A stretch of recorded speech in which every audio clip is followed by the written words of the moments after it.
ABC's David Muir, the most watched newscast in America. Reporting from Monterey Park, California, I'm Robin Roberts. Wherever the story is, we're going to take you there. You're streaming ABC News live.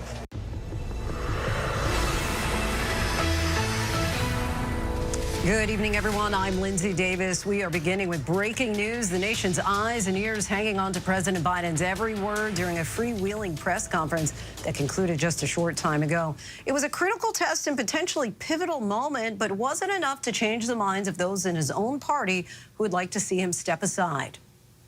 I'm not in this for my legacy. I'm in this to complete the job I started. The president did not say anything about stepping aside in the race for president. He took the stage tonight after he wrapped NATO's 75th anniversary summit, which he also hosted, and he took the opportunity to warn the country what President Trump said a few months ago about not defending NATO allies in the face of Russian aggression. Meanwhile, my predecessor has made it clear he has no commitment to NATO. He's made it clear that he would feel no obligation to honor Article 5. He's already told Putin, and I quote, "Do whatever the hell you want." In fact, the day after Putin invaded Ukraine, here's what he said. It was genius. It was wonderful. Some of you forgot that, but that's exactly what he said. It was the president's first press conference in nearly 8 months. He had not directly addressed the media since before Thanksgiving. He answered questions for nearly an hour, but the chorus of Democratic lawmakers saying Biden should step aside only continues to grow louder as more politicians have shared that sentiment publicly in just the past 24 hours.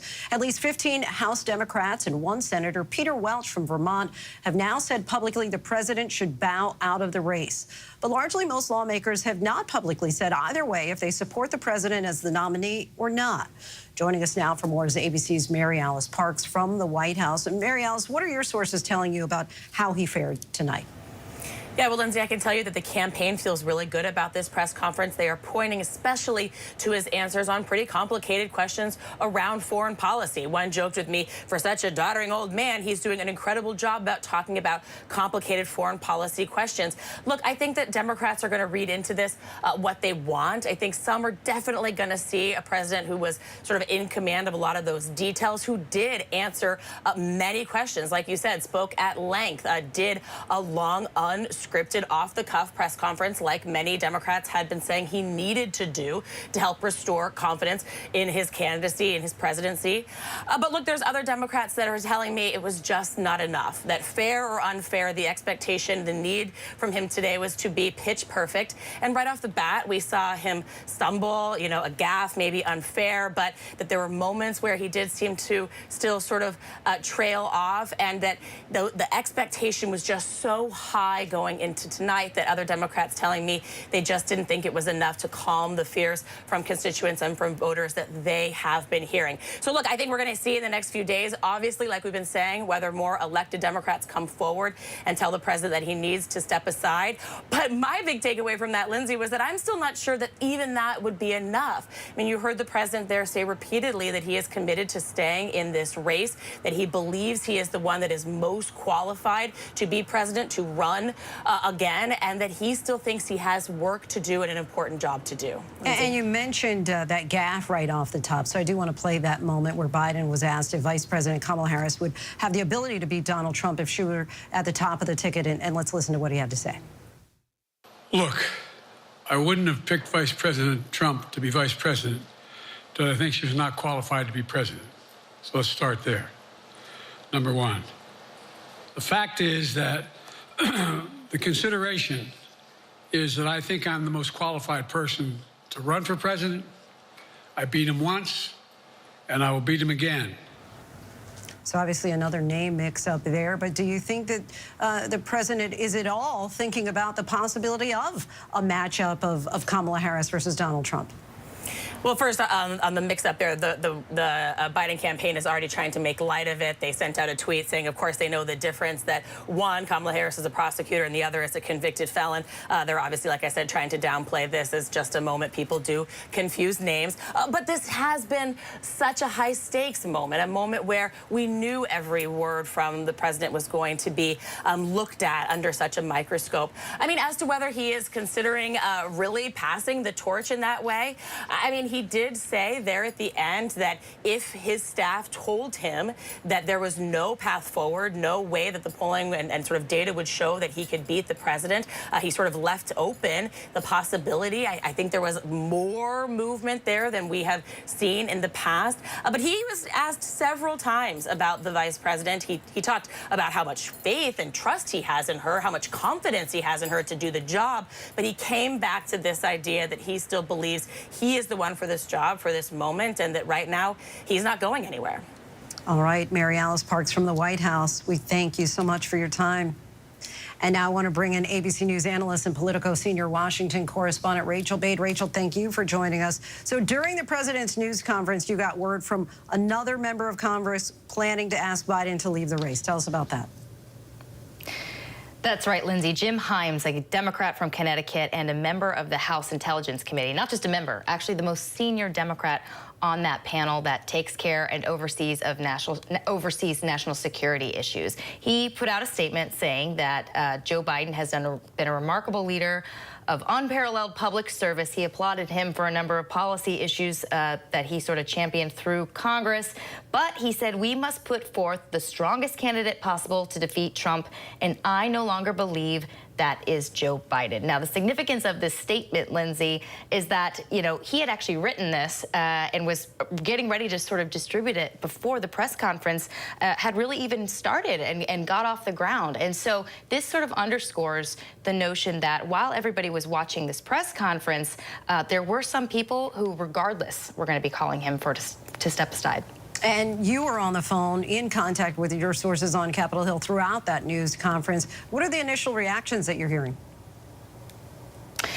Yeah, Lindsay, look, people were obviously shocked by the initial beginning of the press conference when Biden sort of called Kamala Harris Vice President Trump on accident. People said that was obviously bad, but the longer he went on, the better he actually got, and people recognized that. I did hear from someone who said this is actually the worst of all worlds for us. They said it's damaging for his prospects, but not so bad as to provide enough fodder to use this to immediately dump him from the ticket. Another person said to me that it wasn't a disaster, but all the public will take away is his mix-up between President Putin and Zelensky and Vice President Harris and President Trump.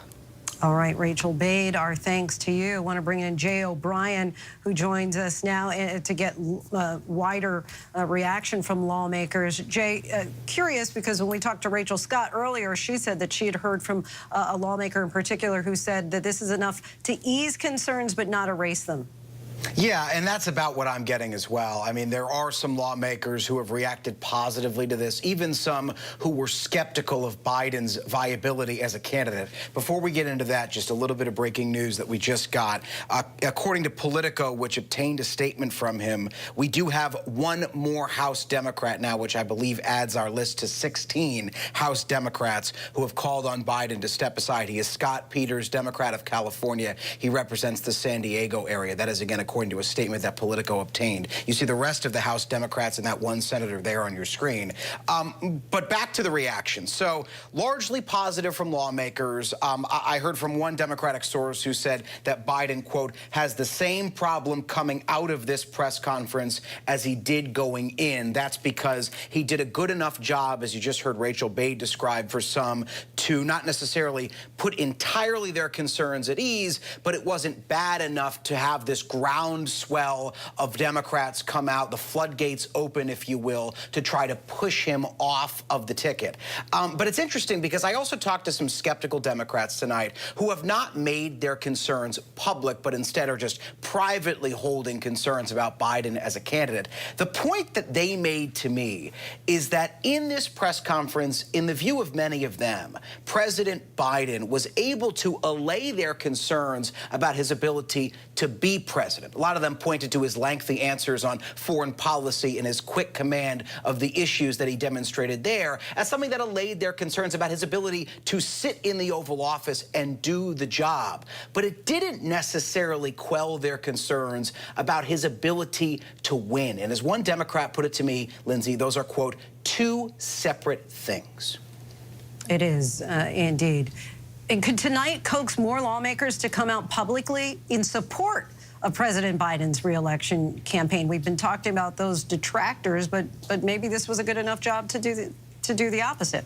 Well, it's interesting because I've talked to some lawmakers who do vocally support Biden and have said so on the record, and they're not necessarily as vocal as the ones who want him to step off the ticket, certainly, but they are calling on their colleagues to do a version of that, to demonstrate a public display of support. It's unclear how that's going to materialize, if that's something that actually comes about or not. Certainly, with the president saying that he's not going to step aside, they are going to be looking to lawmakers who do believe that he should be the nominee to rally to his side between now and the convention. That's obvious. The other thing I will tell you is that there were Democrats who had statements ready tonight, ready to go, prior to this press conference that they almost had to essentially hit send on. And those statements were statements that said they didn't want Biden to be the nominee. We haven't seen a lot of lawmakers hit send on those statements yet, but those could be coming in the next few days or hours even. Yeah, we'll check on that tomorrow morning to be sure. Jay O'Brien, our thanks to you as always. Do you want to bring in Representative Lloyd Doggett of Austin, Texas? He was the first sitting member of the House to publicly say President Biden should step aside. Congressman, I thank you so much for your time tonight. Did you see anything at all tonight during that press conference to make you potentially reconsider your position? Not really. I thought the president did a good job. I think he clearly is the most qualified person to handle our international relations. But the question before us, is he the most qualified person to turn around the undecided and the independents who have refused to join him over the past year, and now complicated by the setback when we needed a surge that he had during the debate? Every time there's a slip, a Vice President Trump instead of Harris, a Putin instead of Zelensky, people will focus on something that might not have even been noticed at past times.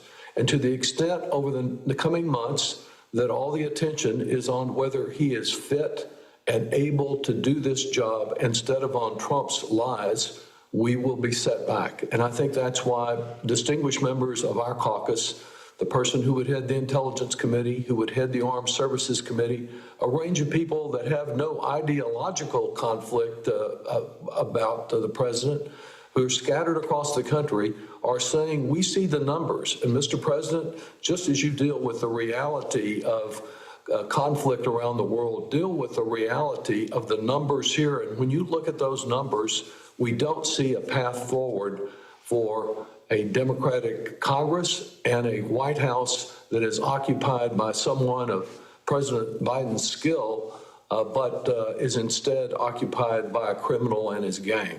Interestingly, though, tonight he said that he's not seeing that he said that basically the thing that would get him out is if his staff came to me and said, look, there's no way for you to win. And then he kind of whispered into the mic, and no one's saying that because that isn't out there. And so do you think that there is contrary evidence to suggest otherwise?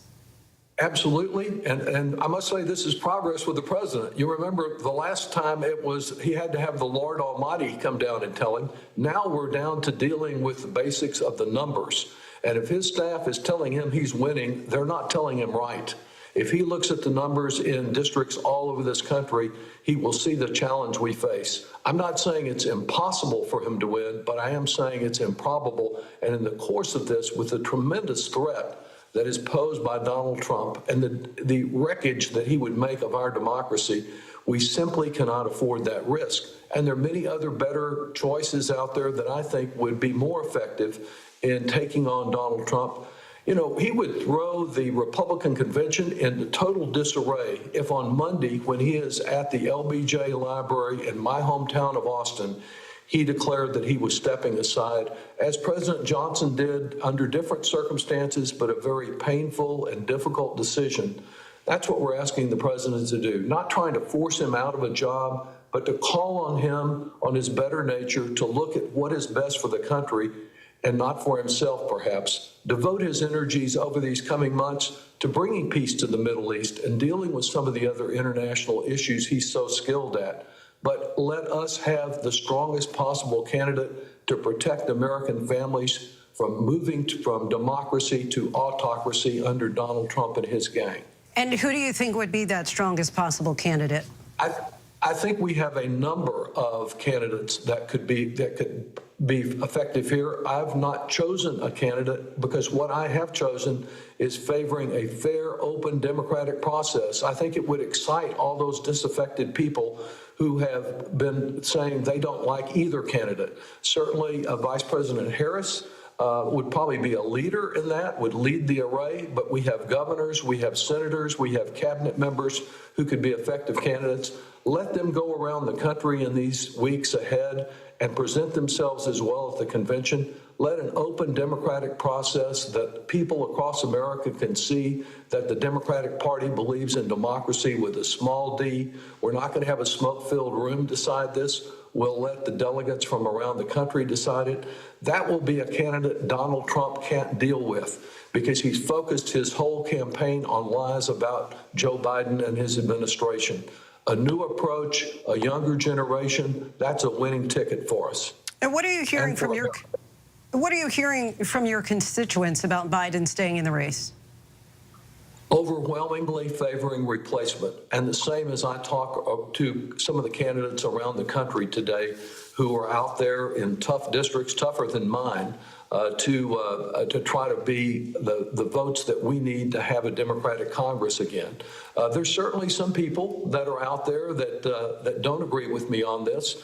They're a little like the fellow who wrote me one time and said after a vote, "You're my horse, and I'm with you if you never win another race." Well, I'm glad Joe Biden has some supporters like that, but we just can't afford to lose this race after our candidate's gone a little lame. Representative Lloyd Doggett, we thank you so much for your time. Really appreciate it. Thank you. And take a look now. We're just getting images in of President Biden. There you see him making a return to the White House tonight. Joined now by President of Next Gen America and Democratic strategist Cristina Cinsun Ramirez, who joins us. Cristina, you represent young voters. Any indication about their reaction to tonight's presser? Well, we know that ahead of not just today's press conference, but even before the debate, young people, while they really approved of the policies and did help elect Joe Biden in 2020 in overwhelming numbers, they have not been favorable to either candidate. There are a lot of double haters amongst young voters. And so I think one of their big concerns was Joe Biden's age. I think a lot of them probably are not watching tonight's press conferences. They will watch clips on The Daily Show and on social media, and they're really critical to his base. I think ultimately young people, and not just young voters, we're seeing this sort of core base of Democratic support, especially young people that we polled just a few months ago that said, well, they were very concerned about Joe Biden's age. They were more concerned than anything about the threat that Donald Trump posed to democracy. We don't know quite yet, post the debate, how young people are feeling, but we know that core Democratic base of support will continue to support Joe Biden because they see the threat of Donald Trump. But they're, like Congressman Doggett said, there are independents and others that haven't made up their mind that are concerned about his age and that's concerned about what they saw in the debate.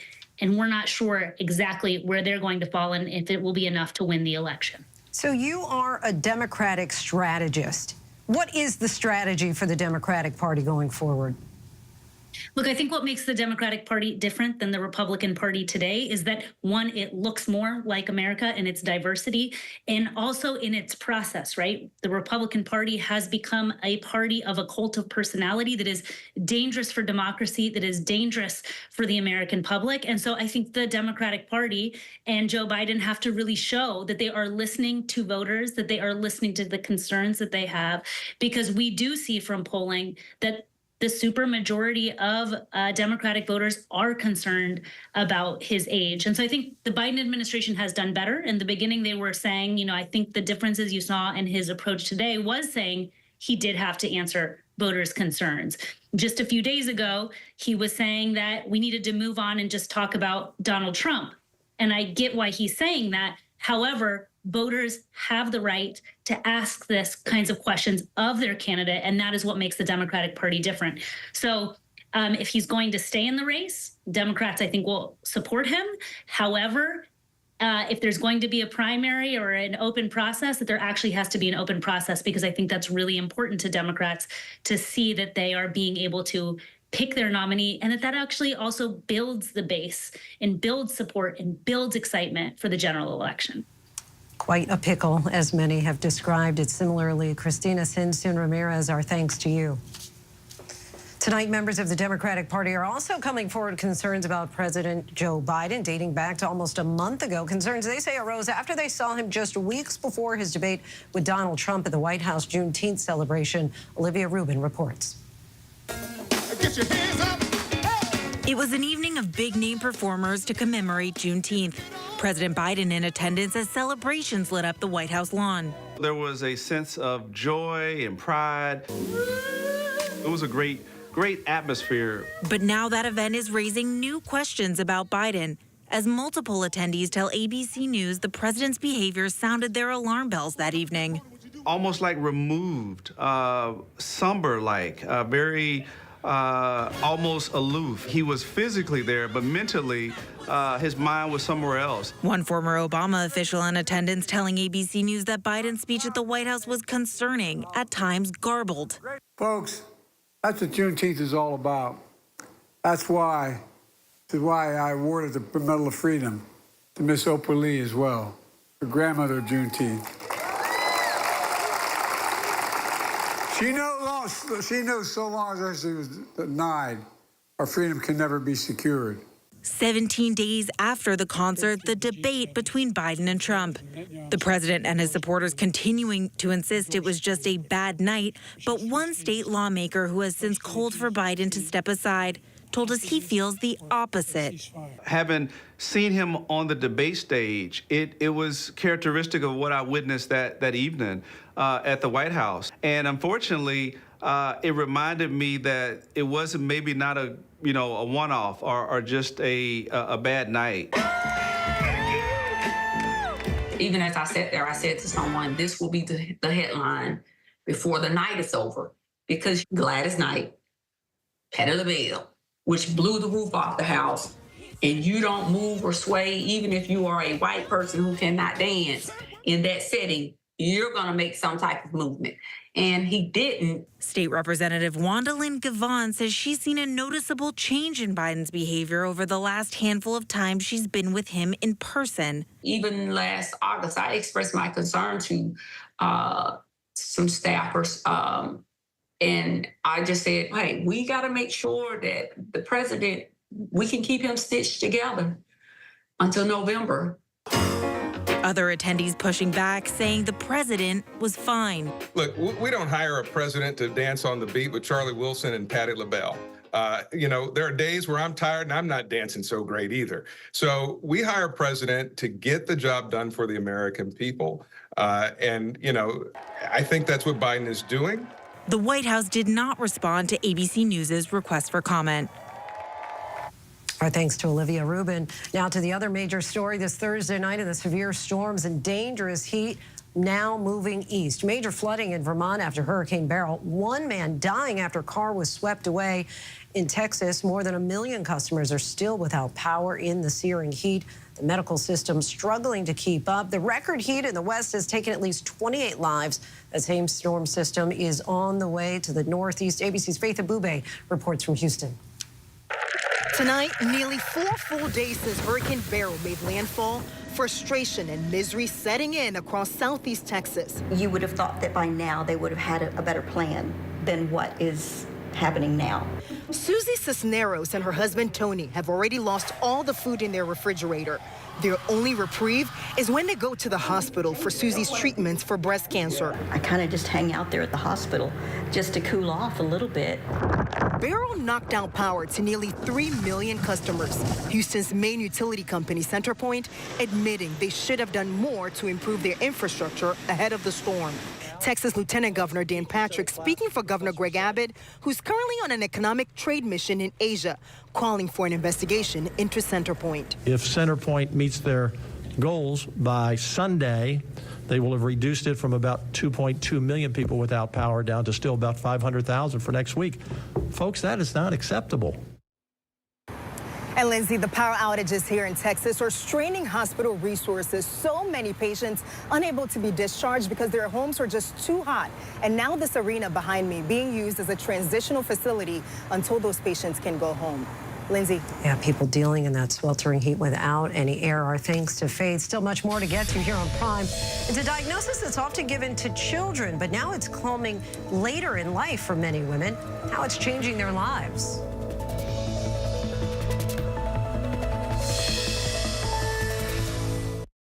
Whenever news breaks, we are here in Israel, a nation at war after that brutal surprise attack by Hamas. On the ground in Ukraine, reporting from Lewiston, Maine. The scene of a horrific mass shooting. ABC News Live is right there everywhere. From the scene of that deadly missile strike in Dnipro, Ukraine. Reporting from the earthquake in Turkey. In Rolling Fork, this tornado tore through this little town. From the most devastating disaster in Hawaii. From Charleston, South Carolina, on the 2024 campaign trail. In Iceland, let's go. Traveling with the president in Mexico City. Wherever the story. From the front lines, from southern Israel. Outside the Gaza Strip. In Beirut. From the FBI. Reporting from the nurses on the picket line. Here at 10 Downing Street in London. Streaming live to you. Wherever the story is. Wherever the story is. Wherever the story is. We're going to take you there. You're streaming ABC News Live. ABC News Live. You're streaming ABC News Live. ABC News Live. Streaming free everywhere. America's #1 streaming news. First thing in the morning. There's a lot going on. We're still in a flash flood warning. To catch you up with what happened overnight. Police in riot gear arresting dozens of protesters. What's happening today? Escalating tensions in the Middle East. What people are talking about. The migrant crisis. Fast, straightforward. With some fun in between. Check out the Gator on the 17th hole. The buzzkill in baseball. First thing in the morning. America This Morning. America's #1 early morning news. On ABC News Live. What does it take to be the most watched newscast in America? We are part of an operation. Is this our combat operations center? We're approaching the gate. Militants came in from different directions. Nuclear reactor. So you have a couple loaded and ready to go. The house is destroyed, but the flag. Not a tear in it. How important it made to USA. Great work. Hi. Appreciate you. Thank you. Ismael? David. David. I'm David Muir. I know who you are. You Watch do? you every night. ABC's World News Tonight with David Muir is America's most watched newscast. If you were coming of age in the 1980s, the Brat Pack was near the center of your cultural awareness. But for those of us experiencing it from the inside, the Brat Pack was something very different. If you could have the Brat Pack name not exist, would you? I hated the Brat Pack. What a disaster. Why did we take it as an offense? I'm not going to say we were the Beatles or anything. Well, we didn't fill Shea Stadium. 1985? I think we could have. There is a price to be paid every time a survivor shares their story. I will not be silenced.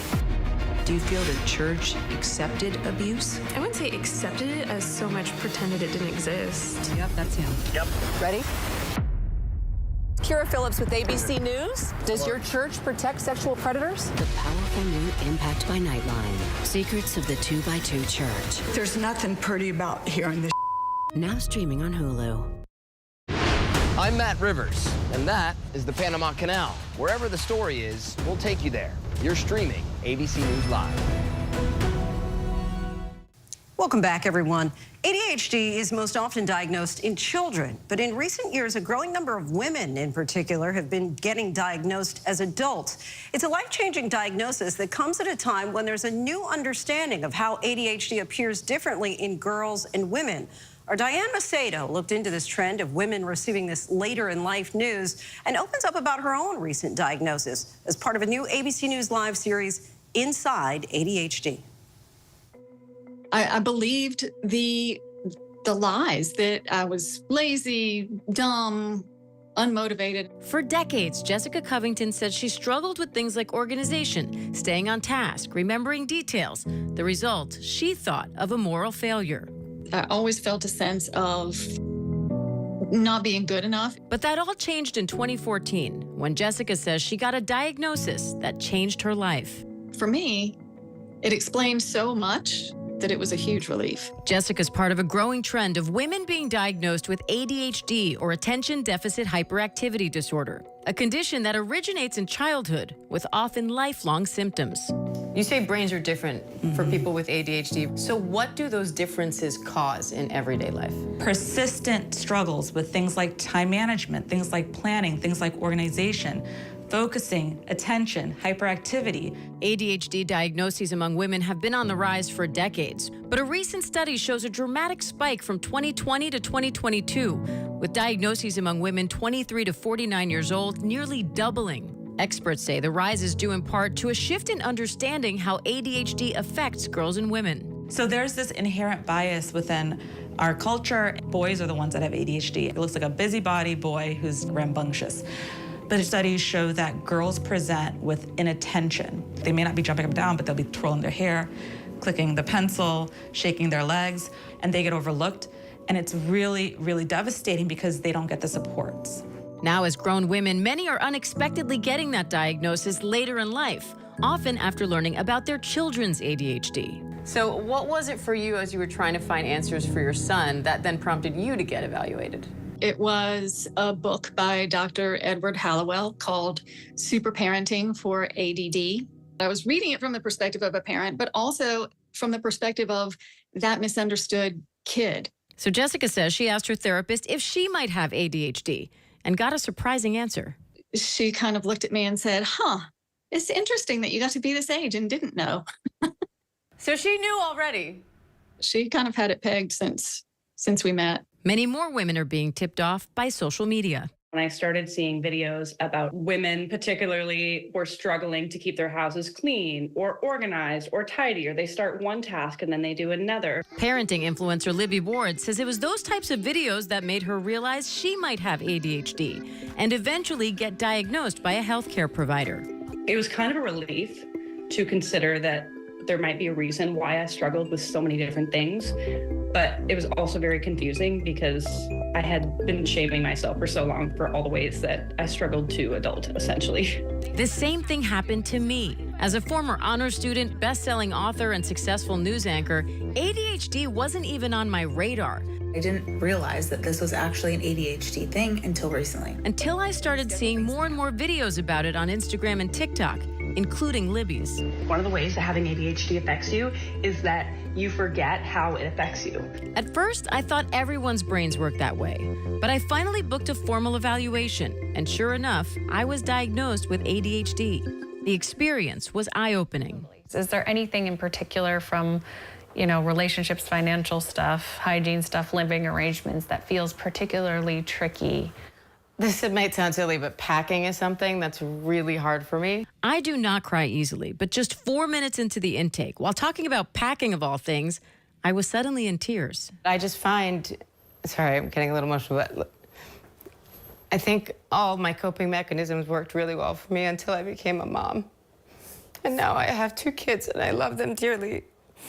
And I really value my role, despite, I think most people associate me with my career. I really value being a wife and being a mother, and I take those roles really seriously. And I just find it really hard sometimes to manage all of that and the expectations that I put on myself when I feel like I have to battle my brain in doing it all the time. As I'm talking, I have a small example of that battle right on my own feet. I put things down, and I have no recollection of where I put them. I have sneakers on right now because I forgot my shoes, even though I had them in my hand as I was about to walk out of my office door.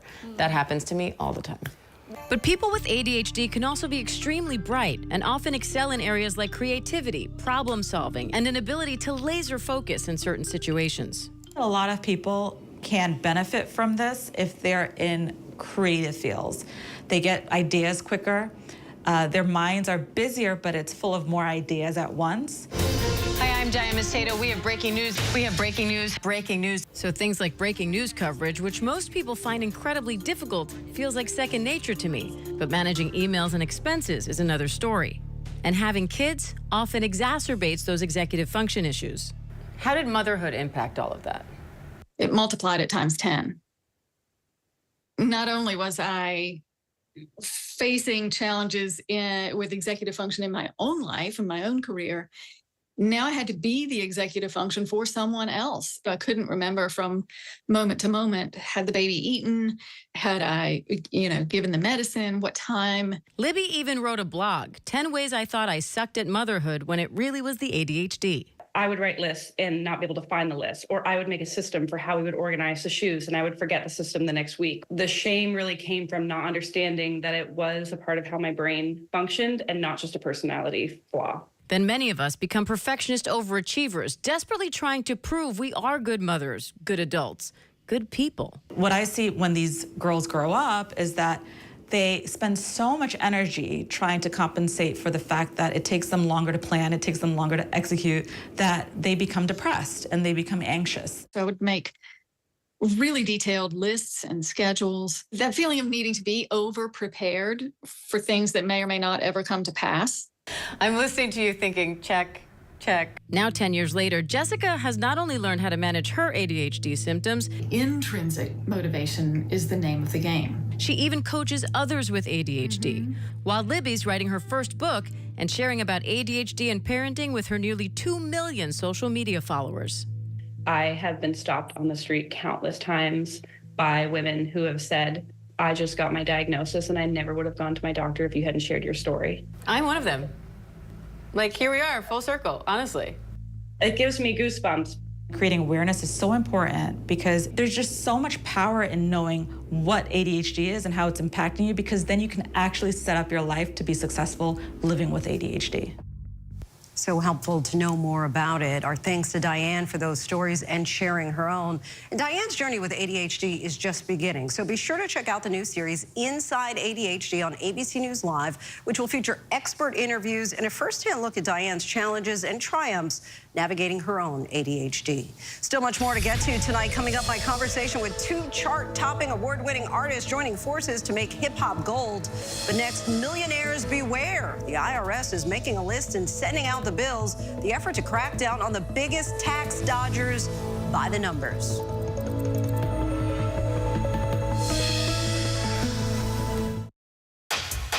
Whenever news breaks, We are here in Israel, a nation at war. In Rolling Fork, this tornado tore through this town. From Lewiston, Maine. The scene of a horrific mass shooting. From the scene of that deadly missile strike. ABC News Live everywhere. In Iceland, let's go.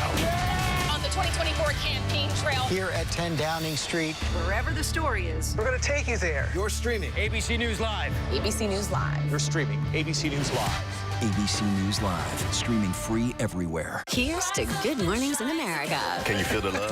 Oh, yeah. Mornings that inspire, filled with hope, kindness, joyous surprises, and so much fun. This is crazy. This is absolutely crazy. Start your day with Good Morning America's ray of sunshine, highlighting the best of America and helping make dreams come true. Wow. I'm just so happy. It's so good. Get ready to smile and put the good into your morning, America, because You know what will make the morning better? A little ray of sunshine. What does it take to be the most watched newscast in America? An operation to capture ISIS fighters. Is this our Combat Operations Center?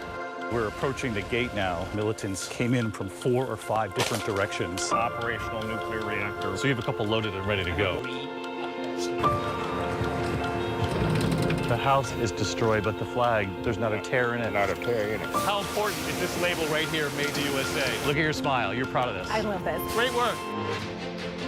Hi. Where are you? Where are you? Appreciate you. Thank you. David, good to meet you. Ismail? David. David. Yes, yes. I'm David Muir. I know who you are. You Watch do? you every night. ABC's World News Tonight with David Muir is America's most watched newscast. They call him the Beauty Queen Killer. He's targeting young women in malls. I am single. I want to enjoy the company of a member of women. He tortured me. How did she survive 9 days of terror? The word accomplice came up. Nobody knows the real story. The Beauty Queen Killer.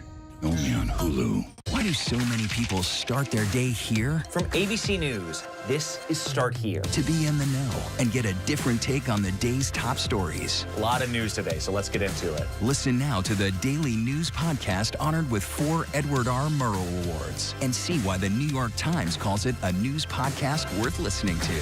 Start Here, ABC News. Make it your daily first listen. Now, that's a part of the story I bet you didn't see coming.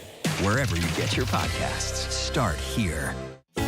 First thing in the morning. There's a lot going on. We're still in a flash flood warning. To catch you up with what happened overnight. Police in riot gear arresting dozens of protesters. What's happening today? Escalating tensions in the Middle East. What people are talking about. The migrant crisis. Fast, straightforward. With some fun in between. Check out the Gator on the 17th hole. The buzzkill in baseball.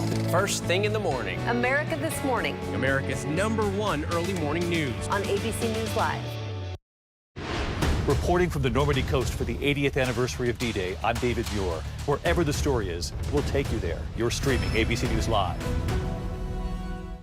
Welcome back, everyone. The Treasury Department and IRS report that their efforts to crack down on wealthy tax dodgers are paying off. We have the details on who the IRS is going after and how much they're collecting by the numbers. The IRS says it's collected more than $1 billion in past due taxes from delinquent millionaires over the past year.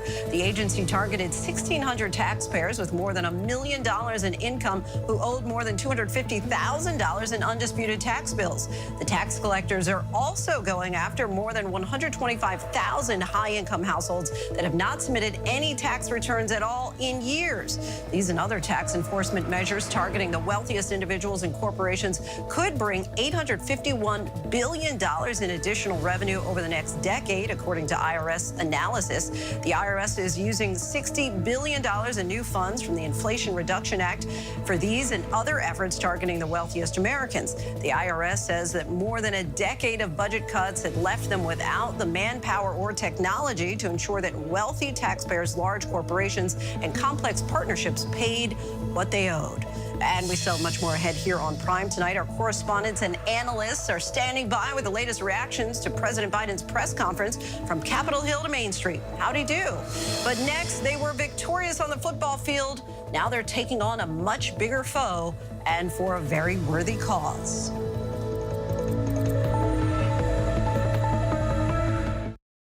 Whenever, wherever news breaks, it's so important to always remember that lives are changed. Here in London, in Buffalo, Uvalde, Texas, Edinburgh, Scotland, from Poland once again tonight. Thank you so much for streaming with us. Ukrainian refugees here in Warsaw. Do you think you'll ever be able to go back home? We're heading to a small community outside of Mexico City. Splintered houses and splintered lives. The magnitude of the devastation.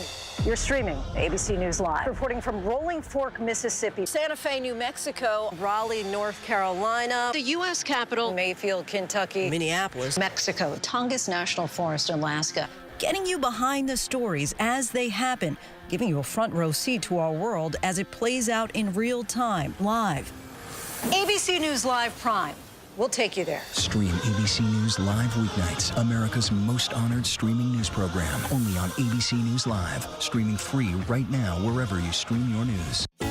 First thing in the morning. There's a lot going on. We're still in a flash flood warning. To catch you up with what happened overnight. Police in riot gear arresting dozens of protesters. What's happening today? Escalating tensions in the Middle East. What people are talking about. The migrant crisis. Fast, straightforward. With some fun in between. Check out the Gator on the 17th hole. The buzzkill in baseball. First thing in the morning. America This Morning. America's #1 early morning news. On ABC News Live. Whenever news breaks. We are here in Israel, a nation at war. In Rolling Fork, this tornado tore through this town. From Lewiston, Maine. The scene of a horrific mass shooting. From the scene of that deadly missile strike. ABC News Live everywhere. In Iceland, let's go. On the 2024 campaign trail. Here at 10 Downing Street. Wherever the story is. We're going to take you there. You're streaming ABC News Live. ABC News Live. You're streaming ABC News Live. ABC News Live, streaming free everywhere. Get ready, America, every Friday. The hottest trends, styles, and must-have. What's the right stuff to buy right now? I really love that. It's time to buy the right stuff. Yes! And save big time, too. The right stuff. Fridays on GMA. You're going to love it.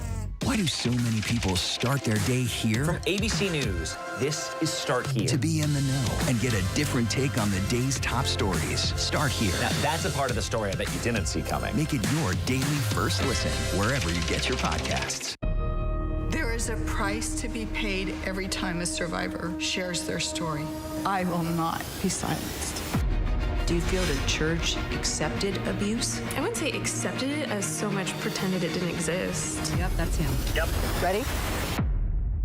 Kira Phillips with ABC News. Does your church protect sexual predators? The powerful new Impact by Nightline. Secrets of the 2x2 Church. There's nothing pretty about hearing this. Now streaming on Hulu.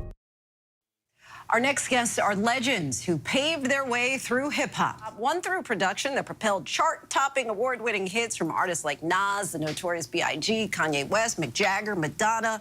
The other is a multi-hyphenate, rapper, actor, producer, author, activist with a primetime Emmy, 3 Grammys, and an Oscar. Now they have joined forces on a new album. Let's take a listen. We both trying to get to, it ain't coincidental. His is on the streets, mine's is over instrumentals. The Lord set my mental to be more than sentimental. The ventricles that I've been through are temples of what I've been through.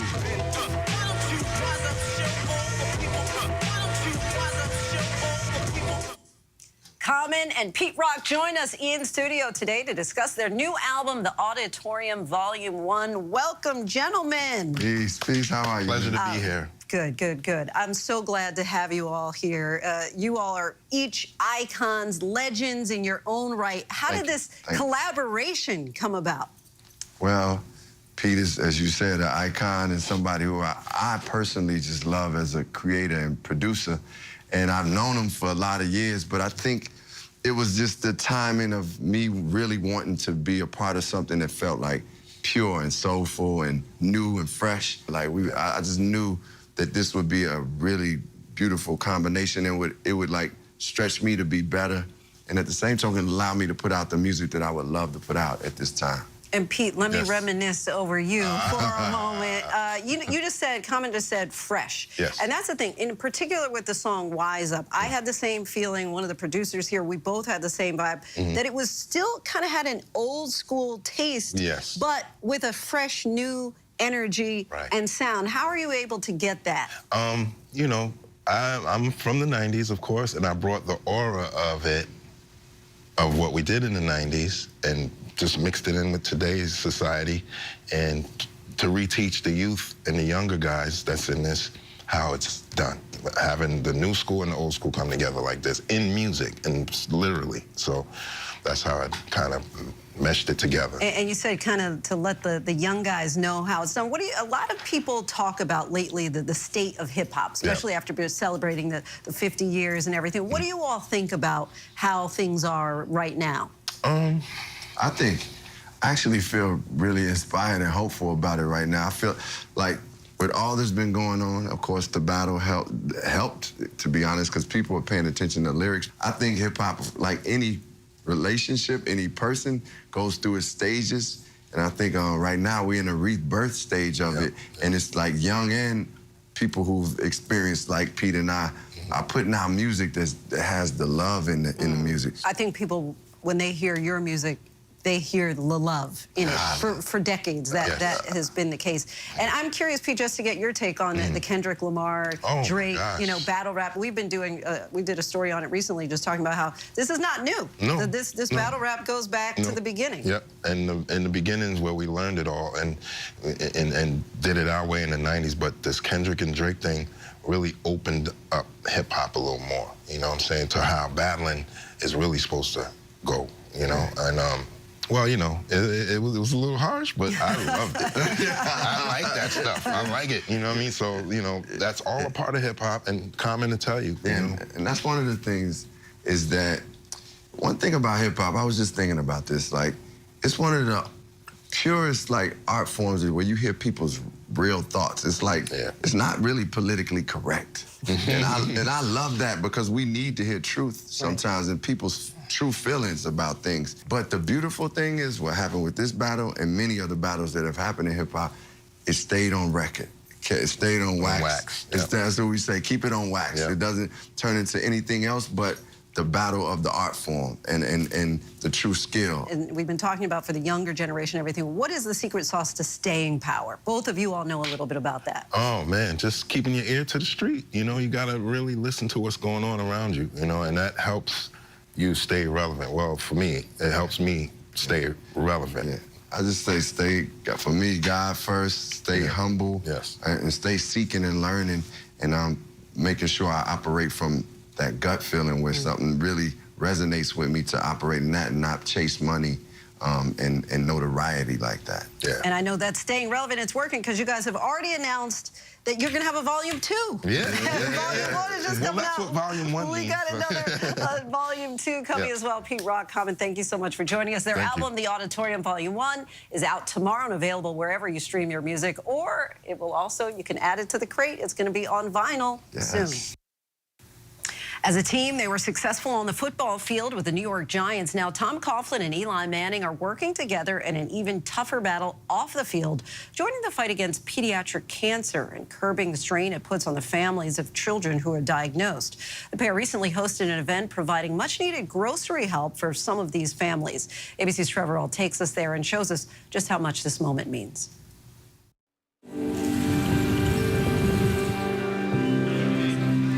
It's grocery day at this New Jersey supermarket, and for 10 families, along with their shopping list, they have 2 famous faces. Hi, good morning. Nice to see you. Ready to assist. This will be a good day for all the families, okay? Hey, let's load up. Let's get those grocery carts, fill them all up. Get a second one if you have to. You might recognize them for their work they used to do on Sundays, leading the New York Giants for 12 seasons together as head coach and quarterback. The Giants have won the Super Bowl. Tom Coughlin and Eli Manning have led the Giants to 2 Super Bowl wins. We got to get going here, huh? And their partnership has continued off the field. Thank you, Coach. Thank you. This time taking shape in the form of helping families. Give me a little pound. Boom! Wow, that hurt. Affected by childhood cancer. It's incredible what these people go through with a child with cancer. They need lots of help. And that's why we're here. We'd like to take 2 weeks away from their grocery shopping, maybe let them get a little bit ahead on their grocery budget. It's a good-looking shopping cart you got there. Childhood cancer has been an important cause for both men. Coughlin founded the J Fund to help families with monetary and emotional support, and Manning worked with Tackle Kids Cancer, which is dedicated to research. I've met some of these families at the hospital. I've seen, what they're going through on that side of it, and just going through chemo, the parents and the other kids trying to come in and managing those schedules of everything going on, but then also know, hey, there's a whole nother world once they leave the hospital. In life, it takes a team to get through the tough stuff. We met with them last year as they teamed up for Pediatric Cancer Awareness Month in September. Smile, Coach. We're working towards the same thing. It's trying to help these families out. That thing's pretty sweet. I think you're having too much fun riding that. You're not even shopping. For families of the J Fund, food is a major area of need. All right, what are you most excited to get today? Anything specific? The organization says it provided more than $333,000 in food assistance in 2023. That's $889 per family on average. And with prices soaring because of inflation, that support is more crucial than ever. These families are in difficult straits. It tears your heart out to think about what they're going through. The J Fund says over the past year, they've seen a 63% increase in requests for help with groceries. Among those shopping today is Jabari Whitaker. The right tackle, Coach. Right tackle. The 17-year-old has been battling brain cancer. All right, what we got? While still preparing for his high school graduation. We're having a graduation party. Graduation party? What's that mean to you to be able to come out here and grab whatever you want? It feels good, man. Just get whatever you want to get. Jabari's mom, Jessica, is on disability. Her son's diagnosis, of course, adding new challenges. When he got diagnosed, I had to stop working because of my health issues. Also, excuse me. That's okay. And it's just a big impact with, being on disability versus working. But thank God the J Fund helping us out. And the benefits go beyond finances. They actually have a lot of stuff for like the moms or the dads so we could speak to each other and meet each other and spend time and just relieve a little stress. Oh, yeah. Now he's excited. The family of 5-year-old Hunter Sanchez is also here. Nice high five. The J Foundation paid 6 months of our rent, which was super helpful because we went from having 2 incomes to 1. I had to take a step back from working and focus more on, like, he has every week, sometimes 4 different appointments of therapy, physical, occupational, speech. Hunter has been battling stage 3 cancer since last year, having already gone through radiation, chemotherapy, and bi-weekly infusions. Anytime we walk into the hospital, like, do you need anything? And I'm like, maybe we need groceries this week. And they're like, great. And they'll just hand us a bag, no questions. What'd you get today shopping? Way too much. And the inspiration for this outreach is still top of mind today. The J Fund was created and named in honor of Jay McGillis, a former player of Coughlin's at Boston College who died of leukemia in 1992. I knew right there, if I ever had a chance to give back, it would be in the name and image of this young man who played for me. That commitment inspired Manning to get involved as well. When he was our head coach, he would always tell us and encourage us to get out in the community. Even during the season, on a Tuesday, an off day, go out, give back to the people that are rooting for us, that are supporting us. And they may not be head coach and quarterback anymore, but they're still teammates. And on this day, wearing the same uniform. 100, is that your age? That's it. That's what I'm being accused of. Special Giants jerseys with the number 100, marking the team's upcoming 100th season. And it turns out they had a third. You got to wear the jersey, buddy. Is that right?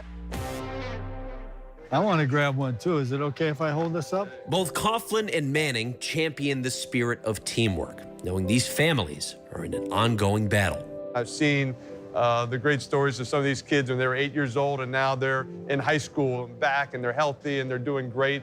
Unfortunately, there's always some that don't make it, and that's what inspires you to just say, hey, there's more work's got to be done. We got to get better, better research. We got to get better trials. You don't fight cancer alone, and we're going to be there to help. Someone is there for them. There you go. You guys are doing a great job. Such heart there. Our thanks to Trevor for that. And that is our show for this hour. I'm Linsey Davis. Be sure to stay tuned to ABC News Live for more context and analysis of the day's top stories. Thanks so much for streaming with us.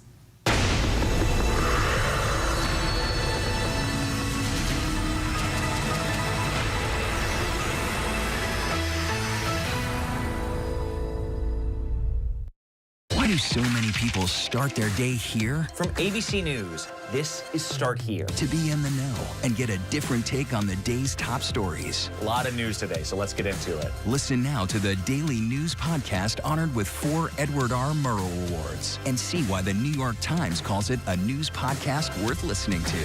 Start Here, ABC News. Make it your daily first listen. Now, that's a part of the story I bet you didn't see coming. Wherever you get your podcasts, Start Here. Here's to Good Mornings in America. Can you feel the love? Oh, yeah. Mornings that inspire, filled with hope, kindness, joyous surprises, and so much fun. This is crazy. This is absolutely crazy. Start your day with Good Morning America's ray of sunshine, highlighting the best of America and helping make dreams come true. Wow. I'm just so happy. It's so good. Get ready to smile and put the good into your morning, America, because You know what will make the morning better? A little ray of sunshine. Whenever news breaks. We are here in Israel, a nation at war. In Rolling Fork, this tornado tore through this town. From Lewiston, Maine. The scene of a horrific mass shooting. From the scene of that deadly missile strike. ABC News Live everywhere. In Iceland, let's go. On the 2024 campaign trail. Here at 10 Downing Street. Wherever the story is. We're going to take you there. You're streaming ABC News Live. ABC News Live. You're streaming ABC News Live. ABC News Live, streaming free everywhere. What does it take to be the most watched newscast in America? An operation to capture ISIS fighters. Is this our Combat Operations Center? We're approaching the gate now. Militants came in from 4 or 5 different directions. Operational nuclear reactor. So you have a couple loaded and ready to go. The house is destroyed, but the flag, there's not a tear in it. Not a tear in it. How important is this label right here, Made in the USA? Look at your smile. You're proud of this. I love this. Great work. Hi. Where are you? Where are you? Appreciate you. Thank you, David. Good to meet you. Ismail? David. David. Yes, yes. I'm David Muir. I know who you are. You Watch do? you every night.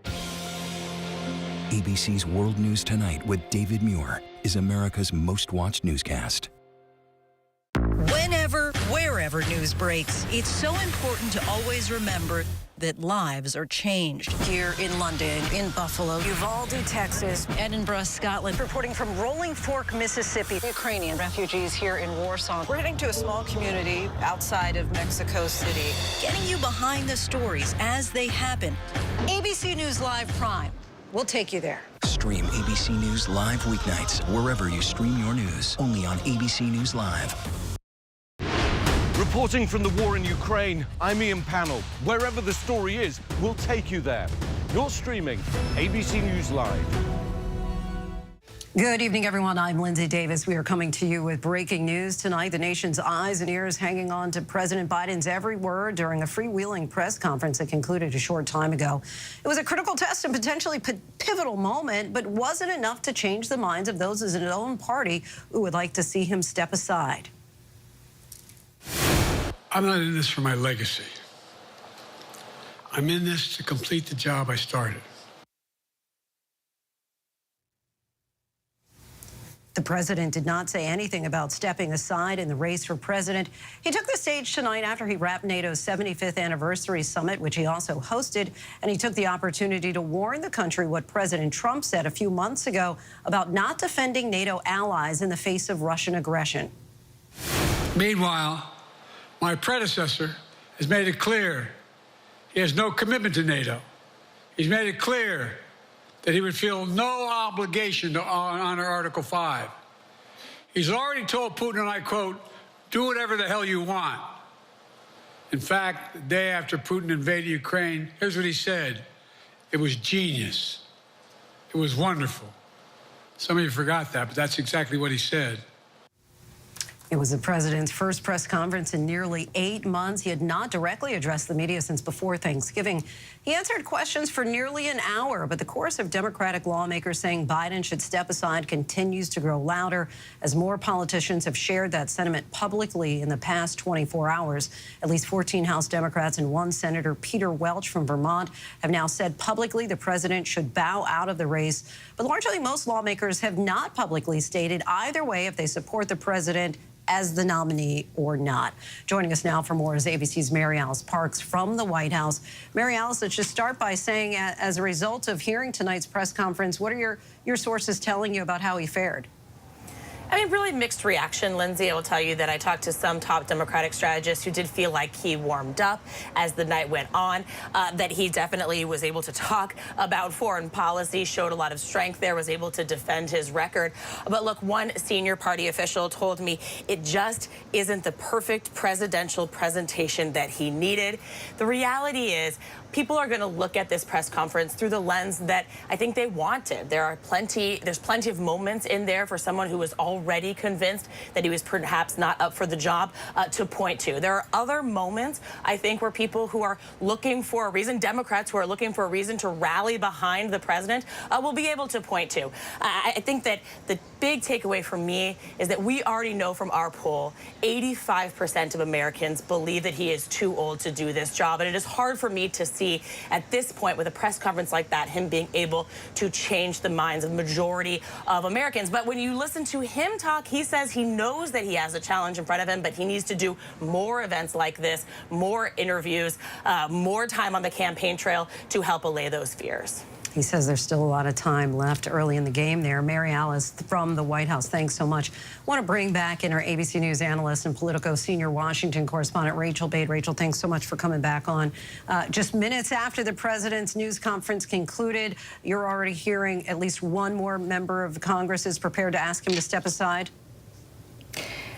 That's right, Lindsey. Jim Himes, he's a Democrat from Connecticut, and the significance of Himes coming out is that he is the ranking Democrat of the House Intelligence Committee. This is a very powerful panel that oversees national security, and he says it's time for Biden to go. Just to sort of summarize from the statement he put out, he praised Joe Biden as a remarkable leader of unparalleled public service. He applauded him on a number of policy issues, but he said, "We must put forth the strongest candidate possible to defeat Trump, and I no longer believe that is Joe Biden." Look, the significance, again, of Himes coming out, a lot of other Democrats are going to see this, and this could potentially inspire them to come out as well because he is a member of the leadership team. And Rachel Bade would like to come back to you in a moment, but I do want to bring in Representative Lloyd Doggett of Austin, Texas. He was the first sitting member of the House to publicly say President Biden should step aside. Congressman, I thank you so much for your time tonight.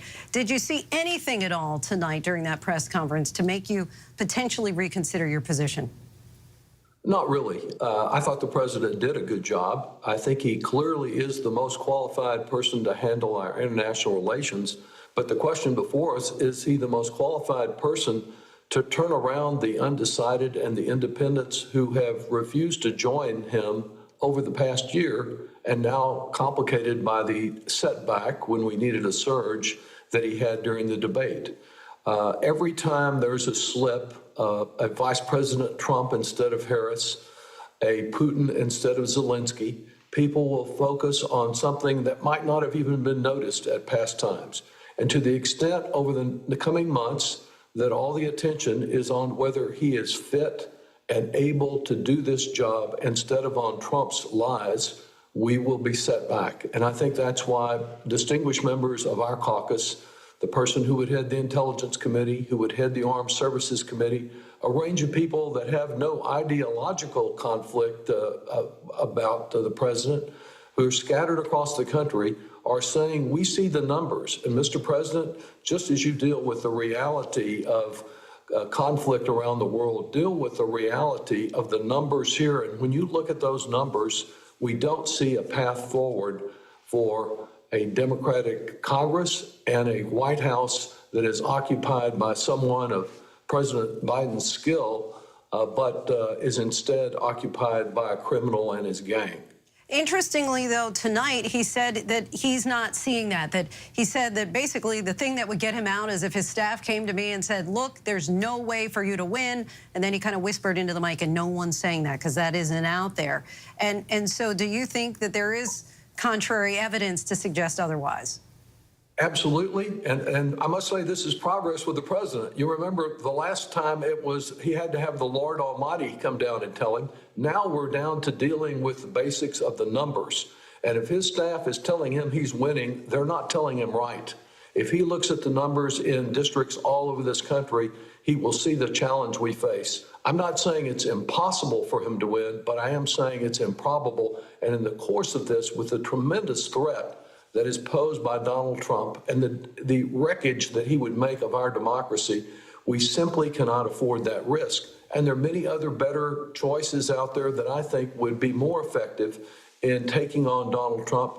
You know, he would throw the Republican convention into total disarray if on Monday, when he is at the LBJ Library in my hometown of Austin, he declared that he was stepping aside, as President Johnson did under different circumstances, but a very painful and difficult decision.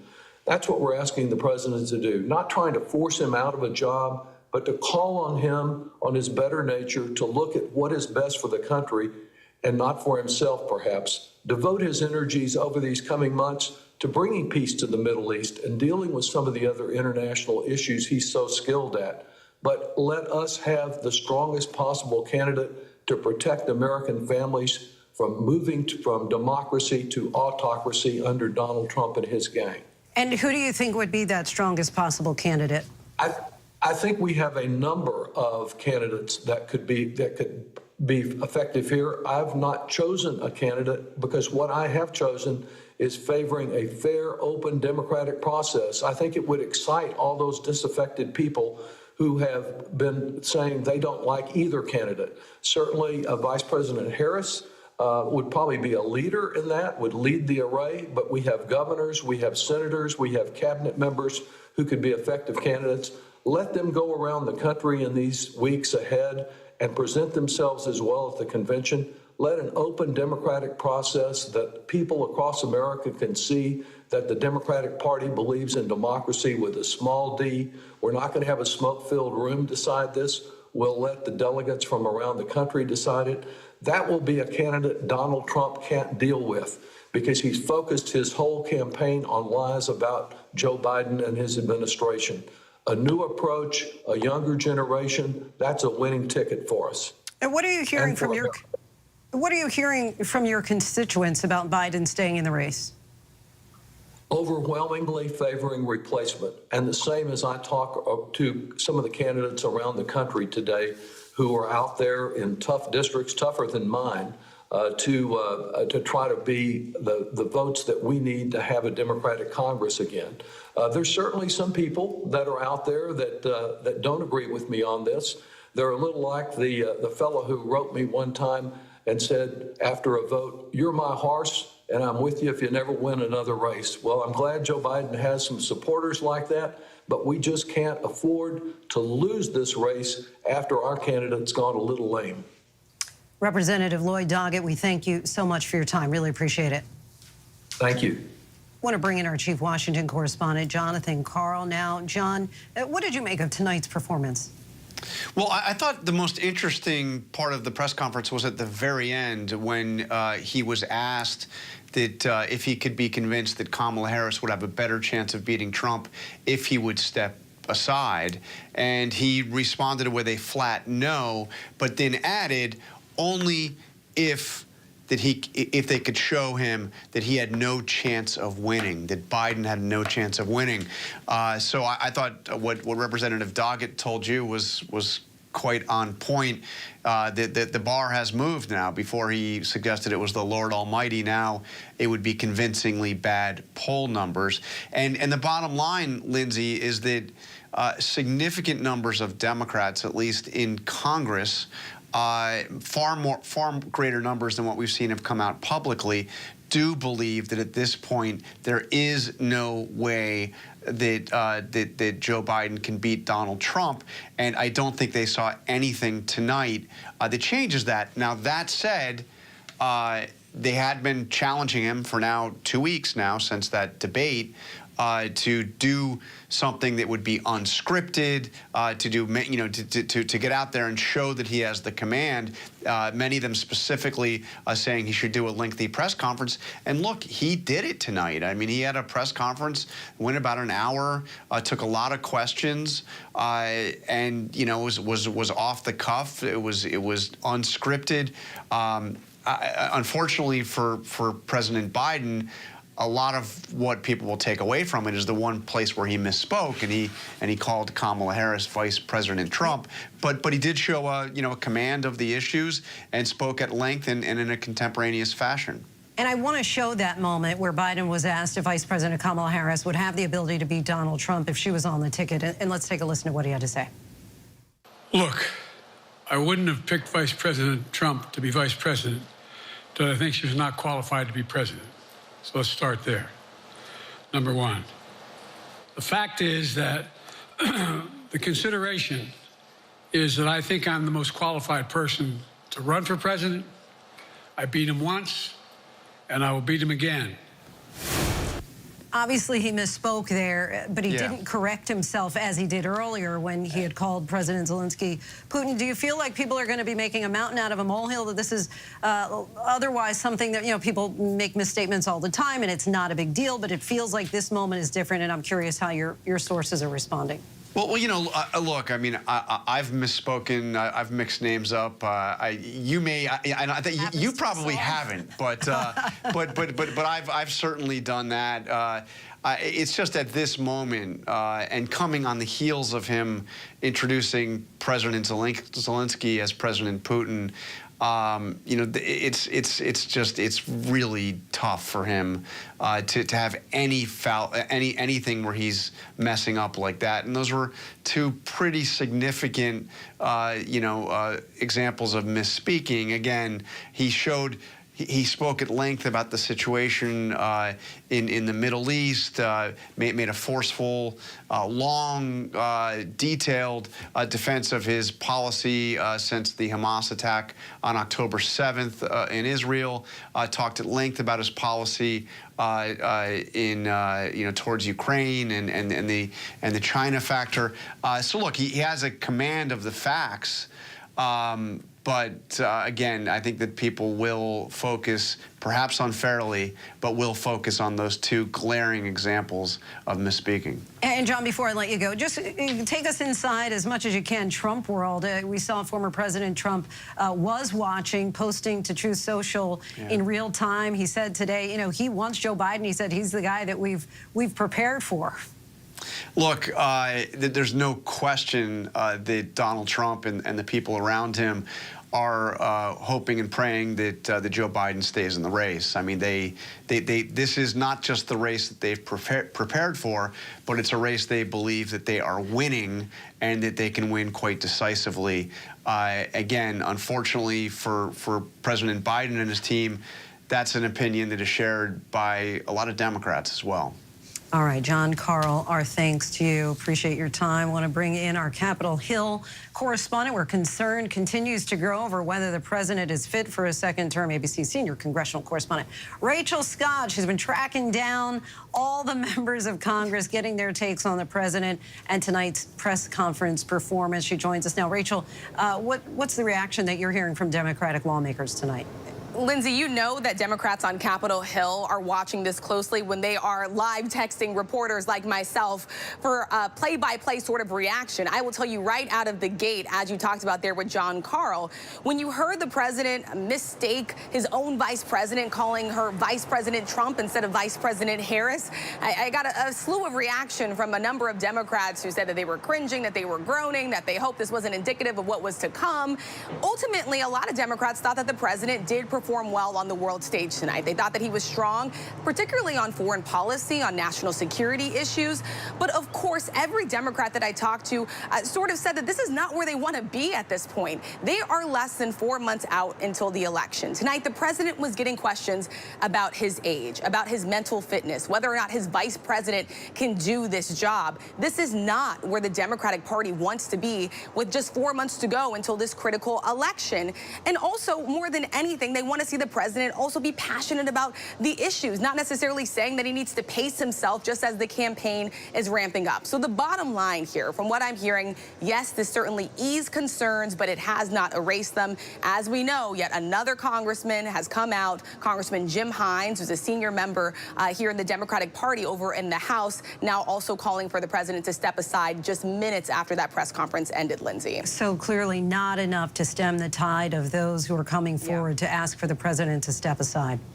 Yeah, absolutely. And it remains to be seen whether or not any more senators go there. We know that they had this closed-door meeting that played out. We were outside talking to senators as they were coming out. It was described to me as tense in a lot of ways, where several Democratic senators actually asked the Biden campaign advisors why they shielded the president, that they said that they had a hard time explaining this when they went back home to their constituents who were asking questions about the president's mental fitness, saying that it put them in an untenable situation. But they know that only the president can prove himself here. And for days now, we have been hearing from Democrats who have been calling on the president to have what we saw tonight, sort of this unscripted moment, no teleprompters in front of the American people, taking questions. Of course, they wish that they were not in this predicament. But tonight, the president determined to stay in this race either way, Lindsay. So eases concerns, does not erase them. All right. Rachel Scott, our thanks to you as always. Thanks. Now let's bring in former House Representative from California, Jane Harman, who served 16 years in the House until 2011. Jane, thank you so much for joining us tonight. You would know how representatives behave better than most, and most have not actually staked a position as to whether the president should stay in the race or not. What factors do you think they might be weighing? Well, first, let me say I respect their views. They have a right to decide for themselves. I would also point out, however, that 3 months between now, or 100 days between now and the election, is 1,000 days, or a long period of time, and views change. I thought Biden's performance tonight was solid. Yes, there was one gaffe, and there was a gaffe earlier today. I don't think it's been a secret for 40 years that he is gaffe prone. So I wouldn't judge him that way. I thought his answers on China and on Ukraine were nuanced and thoughtful and proved what experience he has and what a nuanced mind he has. Having said that, I'm not going to pretend that the poll numbers are great, and I'm not going to pretend that some of the concerns aren't valid, but I think we have to be pretty practical here. He wants to stay in the race. His record is excellent. And what happens next if he should decide to leave? What is the plan? Not just some speculative ideas. I heard my friend Lloyd Doggett talk about, well, we'll have an open situation and people can run. How long can they run? How is the selection made? How will the Democratic Party unite around the next person? Or will it unite around the next person? Chaos plays right into Vladimir Putin and Donald Trump's playbooks. And let's not forget there could be malign influence going on here. And a lot of the information out there could be domestically driven, or it could be foreign malign influence. I just saw that Avril Haines, our director of national intelligence, said that there is Iranian proof of Iranian malign influence going on. So I hope we don't have a stampede. I hope we have a real sensible conversation, which lawmakers are entitled to have. But let's not compare him, as he used to say, to the almighty. Let's compare him to a practical, sensible alternative that is achievable in a near period of time that will beat Donald Trump. That is the end game. Based on where we are tonight, what you saw tonight, do you expect that that's enough to ease the concerns, or do you think potentially more lawmakers are going to step forward and ask the president to step aside? More may step forward. I think there will be a private conversation soon. I'm guessing Nancy Pelosi will be in the room, and she's a highly respected vote counter. I give her a lot of credit. I served with her for a long time, and we're still in active touch. And we'll see. I mean, he said if he can't win, he will leave the race. If he can't win, he has to be persuaded of that. But if he can't win, who can win? This is not a conversation about Biden leaving. It's a conversation about the Democratic ticket winning. And but I would imagine the timing is important too, right? Because even if he has to be persuaded, he needs to be, if he's going to leave, he'd have to be persuaded quickly. Well, I agree. He'd have to be persuaded quickly. I mean, I think the numbers are coming in. I think there will be some kind of conversation fairly soon. But what I wanted to say was it's easy to knock people off. We saw it in the so-called Arab Spring. We knocked off Mubarak, the leader of Egypt. Where is Egypt now? They ended up electing the Muslim Brotherhood, which was a very toxic, unpalatable group. And then that led to a military leader, al-Sisi, and a lot of journalists are in jail. And I don't think people would say Egypt has better leadership now than it did under Mubarak. I'm not totally defending him either. But knocking someone down is easier than building someone up. Where is the team that will succeed Biden, and how do we know they can beat Trump? A lot of unanswered questions tonight. Representative Jane Harman, we so thank you for your time and insight. Thank you. Now I want to bring in Rick Klein, Vice President and Washington Bureau Chief here at ABC News. Rick, the president certainly had a lot to prove tonight. Do you think that this moves the needle at all? I think, look, if Democrats wanted to hear some words or some command of the facts that gives them a ramp back to supporting him, I think they found a lot in this. But I was focused, Lindsey, on some what I view as kind of concessions to the realities of this moment and the realities of even what he's hearing. He talked a little bit about how he has to pace himself at this moment. He talked about how his staff is overscheduling him at this moment, how he has to go out there and allay fears. And as John Carl pointed out, kind of shifting things a little bit to suggest that if he is shown polling numbers or data that suggest that he can't win, that he might reconsider. There's some little cracks in all of that that I think are potentially quite significant. Even more than the gaffes and the mistakes that he made are those little items. And I think him talking about how no one has shown him data to suggest that there's a political predicament here that's quite dire.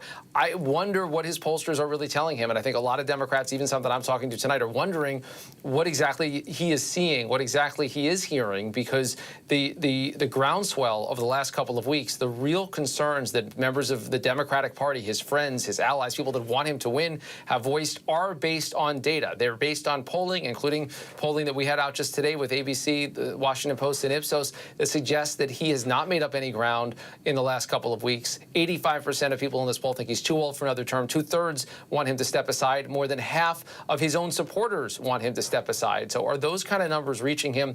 Otherwise, then a lot of Democrats who've been waiting for that realization, I think, will be waiting in vain after this news conference. And we know that the White House is also looking at potential head-to-head matchups of Vice President Kamala Harris against former President Trump. And an ABC News Washington Post Ipsos poll shows her with a 3-point lead over Trump. Is this normal, commonplace for campaigns to look into these kinds of potentials, or is this a sign of something else? Well, I think it might be a sign of a couple of different things. I think the easy explanation is, well, maybe they're looking for a backup plan. I think maybe just as likely is that they're trying to look for the data to either back up the president's view on this, or maybe to show him that Kamala Harris, that his own vice president, wouldn't be a better option. I think the view that of people that want to believe that Biden's loyalties to Harris have their limits might be that they're fishing for data that would suggest that Harris is no better suited than anyone else. Look, it's prudent for a campaign to check on matchups, especially the way that Trump has amped up his attacks on Joe Biden, to look at what, that Trump has looked at his attacks on Harris. The question of how you message against it depends on polling data, but it is a rather unusual development at this stage to learn now that it is something that is added to the polling inventory of this campaign. And we heard from Representative Doggett, who was saying, look, there needs to be some kind of alternative, perhaps at the convention. We heard Representative Harman saying that there are just too many unknowns about that. I think just really the point to underscore to our viewers is just how uncharted this moment is potentially. Yeah, and here's the problem, how Congressman Doggett lays it out. He says he doesn't want it to be smoke-filled rooms. Well, there are 4,000 delegates that are selected to the convention. That's the voting pool. That's the only people that matter here. If there's going to be any effort to replace Joe Biden on the ticket, whether forcefully or not, it's going to be them. That does smell of a smoke-filled room. Rick Klein, our thanks to you as always.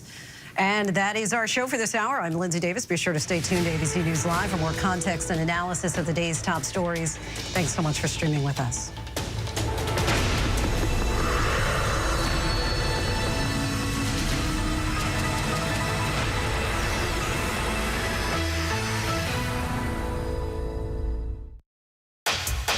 Whenever news breaks, we are here in Israel, a nation at war. In Rolling Fork, this tornado tore through this town. From Lewiston, Maine. The scene of a horrific mass shooting. From the scene of that deadly missile strike. ABC News Live everywhere. In Iceland, let's go. On the 2024 campaign trail. Here at 10 Downing Street. Wherever the story is, we're going to take you there. You're streaming ABC News Live. ABC News Live. You're streaming ABC News Live. ABC News Live, streaming free everywhere. Hey, good morning, America. Good morning, America. Good morning, America. Are you ready? They are ready. Covering the biggest events in the country right now. There's a lot going on here this morning.